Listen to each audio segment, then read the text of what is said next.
Hi guys, welcome back to my channel. I'm CS Diksha Joshi and today we are going to discuss about the most asked question, that is हम कैसे अपने graduation को manage करें अपने CA/CS course के साथ.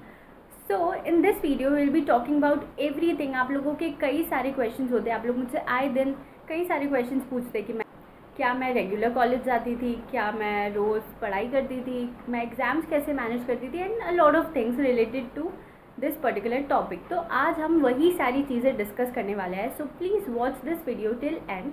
आपके कई सारे डाउट्स जो है इस वीडियो से सॉल्व हो जाएंगे और उसके बाद भी अगर आपका कोई डाउट रह जाता है तो do let me know in the comment section. I will try to resolve it as soon as possible. So let us begin this video. तो सबसे पहली चीज़ जो आती है that is college selection. College का सिलेक्शन करना एक बहुत इंपॉर्टेंट चीज़ है. जब आप कोई प्रोफेशनल कोर्स के साथ कोई और डिग्री परस्यू कर रहे हो तब दो तरह के कॉलेज होते हैं बेसिकली. एक होता है रेगुलर कॉलेज और एक होता है एग्जामिनेशन वाला. तो जो रेगुलर कॉलेज होता है उसमें आपको डेली जाना है. उसमें एक क्राइटेरिया होता है अटेंडेंस का और आपको वो फुलफ़िल करना रहता है. और जो एक एग्जामिनेशन वाला कॉलेज होता है उसमें क्या होता है कि जो भी CA/CS वाले स्टूडेंट्स होते हैं या कोई और कॉम्पिटिटिव एग्ज़ाम्स प्रिपेयर कर रहे हैं वो स्टूडेंट्स होते हैं, उनको एग्जामिनेशन दी जाती है फ्रॉम अटेंडेंस. मतलब आपको कॉलेज को जाकर अटेंड नहीं करना है, आपके लिए अटेंडेंस मैंडेटरी नहीं है. आपको बाकी सारी चीज़ें करनी रहेगी, आपको प्रोजेक्ट्स बनाने रहेंगे, आपको वाइवा वगैरह देना रहेगा, पर आपको अटेंडेंस कंपलसरी नहीं रहेगी. I will suggest you all कि आप लोग ने अगर अभी तक कॉलेज सिलेक्ट नहीं किया है तो आप जिस भी कॉलेज में एडमिशन ले रहे हो आप ये पता कर लो कि क्या वहाँ पे एग्जामिनेशन की पॉलिसी है. तो आप वही कॉलेज प्रेफर करो जहाँ पे आपको एग्जामिनेशन मिलेगी अटेंडेंस की, या फिर अटेंडेंस इतनी ज़्यादा स्ट्रिक्टली नहीं फॉलो करनी रहती है तो आप वैसा कॉलेज सिलेक्ट करो. और अगर अभी कुछ बच्चों ने कॉलेज सिलेक्ट कर लिए हैं या कुछ लोग ऑलरेडी जिनका फर्स्ट सेकेंड सेमेस्टर हो गया है और वो रेगुलर कॉलेज से कर रहे हैं तो उन लोगों को अभी चेंज तो नहीं कर सकते हैं. तो आप आपकी पढ़ाई कंटिन्यू करो. और आपके लिए एक टिप ये है कि आप रेगुलरली अगर आप कॉलेज जा रहे हो तो आप एक ऐसा टाइम शेड्यूल बनाओ कि आपके जो कॉलेज स्टडीज़ है आप ऐसी क्लासेस ज्वाइन करो जिनके टाइमिंग्स ना थोड़े शाम के हो. आपको थोड़ी मेहनत तो करनी पड़ेगी. तो आप सुबह कॉलेज अटेंड कर लो, आप शाम को आपके CS की क्लासेस कर लो और रात को आप थोड़ी देर रिवाइज़ कर लो एटलीस्ट CS वाला पोर्शन भी आज आपकी क्लास में पढ़ाई हुई है. आप रात को थोड़ा सा टाइम निकाल कर वो चीज़ें रिवाइज़ कर लो तो वो आपके लिए बेनिफिशियल होगा. अब अगर मैं मेरी बात करूँ तो मैंने जो कॉलेज ज्वाइन किया था दैट वाज, वहाँ पे मुझे एग्जामिनेशन मिली थी और वहाँ पे मतलब हम लोगों को एक एप्लीकेशन देनी रहती थी कि हाँ हम लोग CA/CS स्टूडेंट्स हैं तो आपके लिए तो हम लोग के ऊपर अटेंडेंस मैंडेटरी नहीं होती थी. तो हाँ मैं रेगुलर कॉलेज मतलब मेरा स्टेटस रेगुलर था बट मुझे अटेंड नहीं करना रहता था college. Now the second thing is syllabus. अब कई सारे बच्चों को ये रहता है कि पढ़ाई कैसे करें, हम दोनों चीज़ों की पढ़ाई कैसे करें. तो सबसे पहली चीज़ आप ये चीज़ ध्यान रखो कि आप CA या CS कोर्स कर रहे हो वो अपने आप में कॉम्प्रिहेंसिव है, उसमें सब कुछ है. जो आपका सिलेबस है BCom या किसी और ग्रेजुएशन वाले कोर्स का उसका कई ज़्यादा गुना आप पढ़ रहे हो ऑलरेडी. और किसी न किसी तरह से वो सारे टॉपिक्स जो होते हैं वो हमारे CA/CS में कवर हो ही जाते हैं. तो आपको सिलेबस की टेंशन लेने की ज़रूरत नहीं है, आपका सब कुछ इधर कवर हो रहा है. कुछ एक सब्जेक्ट्स रहते हैं जो हमारे इधर नहीं है और उधर रहते हैं तो आप उसको अकॉर्डिंगली प्रिपेयर कर सकते हैं. थर्ड थिंग जो कि बहुत इंपॉर्टेंट है, अगर आप कॉलेज नहीं जाते हो तो आपको ऐसे 2-3 लोग वहाँ पे ढूंढने पड़ेंगे जो आपकी जेन्युइनली हेल्प करें. आपको ऐसे 2-3 फ्रेंड्स बनाने पड़ेंगे जो आपकी हेल्प करें. वैसे ऑल्दो आजकल सारे कॉलेजेस के सेमेस्टर वाइज उनके कॉलेज के ग्रुप्स होते हैं उसमें आपको इन्फॉर्मेशन मिल जाती है.